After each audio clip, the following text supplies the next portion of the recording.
In this clip, Wall Street Trapper breaks down one of the realest principles in wealth building: how discipline is the key that unlocks true freedom. He's not talking about being perfect, he's talking about being consistent, whether it's investing, budgeting, or mindset. This message is about taking control of your life by controlling your habits. Let's tap in.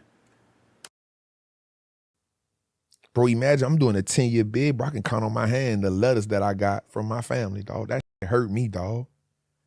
That shit hurt me to my heart, bro. 10 years. I can count on my hand like, all right, probably about 10 letters I got, probably about 3 money orders. All right, bet. We back in hustle mode. All right, bet. Laundry, boom. We charging $5 to wash the clothes. Boom, boom, boom. I got about 60 clients. I'm bringing probably like $150 a month. Let's run it. Or you want your clothes ironed? We got the press machine that's gonna cost you $2 for the pants, $1.50 for the shirt. You want some socks too? I got you. What you need? Your drawers yellow, you need some new pack of drawers? Boom, I got you. I work in the inventory. You want the 3-pack or the 5-pack? Whatever you need, I got it. Don't even trip. I'm back in hustle mode. I ain't counting on no money. Okay, bet. Or they got 5 units. Guess what? I need so many people in each unit to bring me so much money. We ain't tripping. But the problem with that is you get used to being in hustle mode. And because you're in hustle mode, we all know that that means you in hustle mode because you don't feel safe. Because somebody in safe mode, you ain't in hustle mode. You good. I don't care what's going on around here. I'm safe. We eating. You feel me? So you start adapting to your survival natures. And that's a whole nother, now we talking about chemical imbalance. That's survival is a whole nother chemical release than being calm. And so now what happens is your body starts to do that. Now you start to always be in fight or flight mode because you're always in fight or flight mode. Now you can't be an elite decision maker. You can't focus. You can't even think straight. You can't be an elite decision maker. You can't do that. So again, we got to find a way. And that's where healing come in at for us as men. That's where us becoming better fathers, us becoming better dads, us being able to, one of the things I really be hard on myself on with is making the decision when it comes to like sex. You know what I'm saying? Like, nah, bro, we not about to be out here just, bro, I'm in a situation in my life, bro, where I'm successful, I'm everywhere, I'm in Atlanta, bro. Bro, I could be a freaking porn star if I wanted to. You feel me? But I make the decision to say, bro, we not doing that. I got a daughter, I got moral code, I got integrity, and I personally can't be out here saying I'm empowering people if I'm trying to screw everybody I'm trying to empower. Gotta move a little bit different. You know what I'm saying? So now you have to now start saying, I gotta safeguard myself. What is the rules and declarations? What is the oaths and the codes that we have on our own self as men? What's that oath and that code, that morale that I live by? Every time you motherfucker get hard, I ain't gotta go jump on something, bro. Sit your stupid ass down, man. Go work out or something. Go jump in the shower, my dog. Nah, facts. That's the power of like, the power of discipline. That's it, bro. Jocko, I can't think his name, say discipline is freedom. And I said that a man who is undisciplined cannot accomplish nothing in this world, yet he is setting himself up for disaster. Bro, we look at the great men in the world, what is always taking them down? Lack of discipline. Whether it was their anger, whether it was their lust, they ain't had no discipline. So if you ain't got no discipline, if you can't control your anger, that's one thing I had to learn how to master, because survival mode keeps you angry.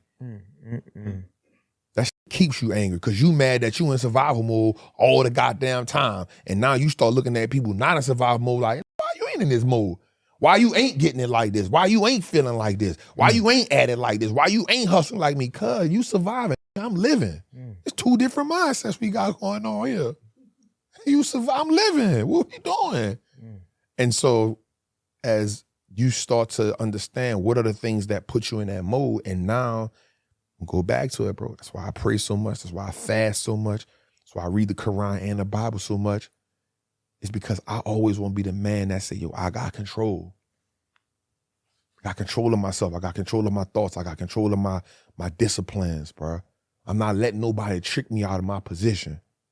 Bro, I'll bump into somebody and be like, hey, my bad, dog. I apologize. Bro, you good? I'm good, bro. I don't drink. You know why? Because it takes me out of...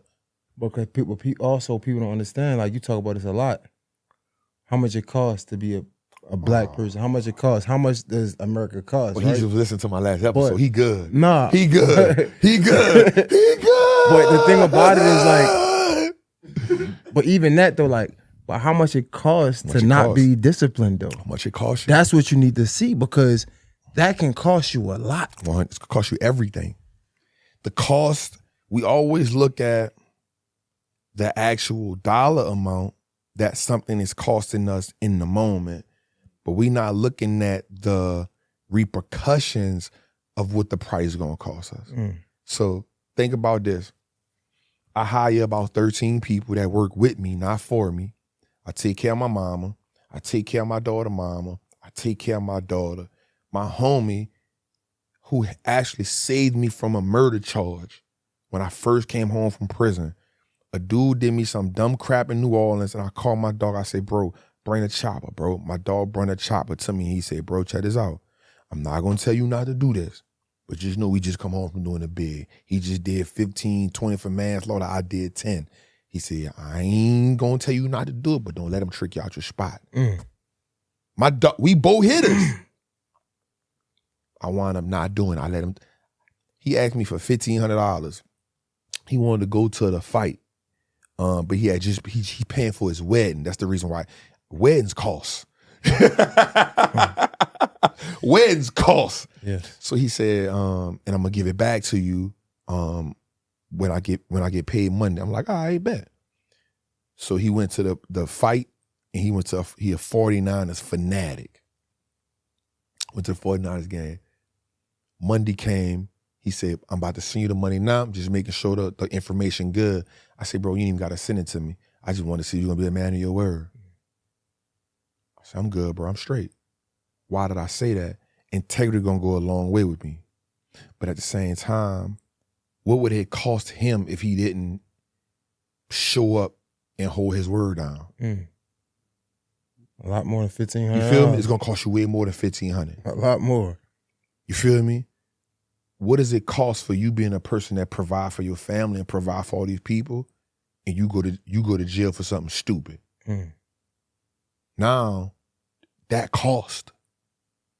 What happens if I'm here in the street, I'm drinking and driving, and I wreck my car or get in an accident?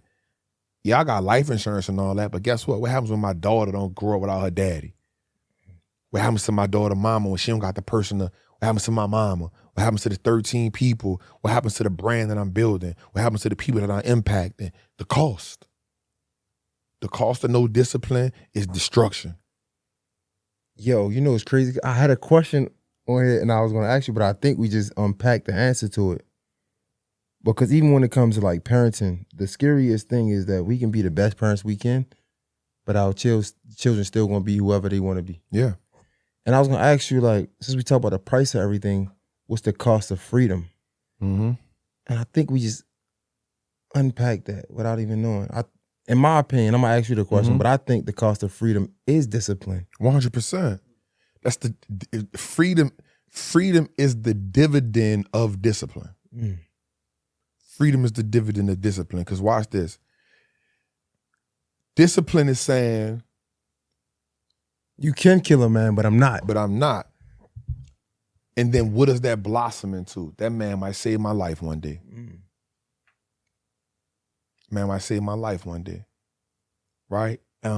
Freedom is having the ability to experience different things in life, and then those experiences, I'll never forget this, bro. Watch this.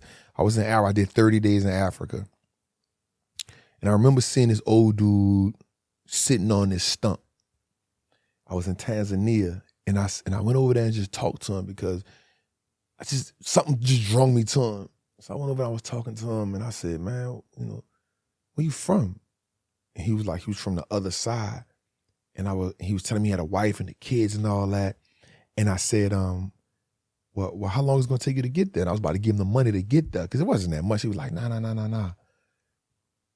I'm going to travel and I'm going to get back there. But you will learn more from traveling than you will ever reading a book. He said, because every time you travel and you experience the destination, you learn something new. And that was profound for me because I was like, wait, what? So now when I travel, I always try to not take as many pictures for Instagram. I try to be in the moment because when I'm in the moment, you learn something. You get some type of clarity. You get some type of epiphany, some type of, damn, that makes sense to me. And so for me, freedom is being able to live life on your terms, but still in the parameters of what you set in place for yourself. So when I go somewhere, I ain't trying to go ball out and I want to experience it. I want to live it. I want to enjoy it. I want to take a piece of that place with me when I come back home. So I can always live there. And that's what helps me even when I'm at home. Sometimes, bro, I still suffer with survivor's remorse, bro. That shit is on my heart heavy. But what happens is I think about, damn, what happened when I jumped out that airplane in Dubai, bro? Damn, that shit was dope. I look at the video, it take me to another place, bro. It gives me, all right, yep, I want to do this again. Damn, I felt good. I remember being in prison, reading about Kemet, reading about Egypt, but damn, I remember going there and walking through the pyramids of Gaza. I remember going there, climbing up and down, like, damn. I remember how hot it was. All right, that. I know what it felt like being in Africa for 30 days. I felt like Malcolm X, God dang it. Okay, that's, So I messed this up, it cost me that. All right, I love freedom. Money is a byproduct of your consistency or having big dreams or playing a wealth game at a high level. The freedom is the dividends from it.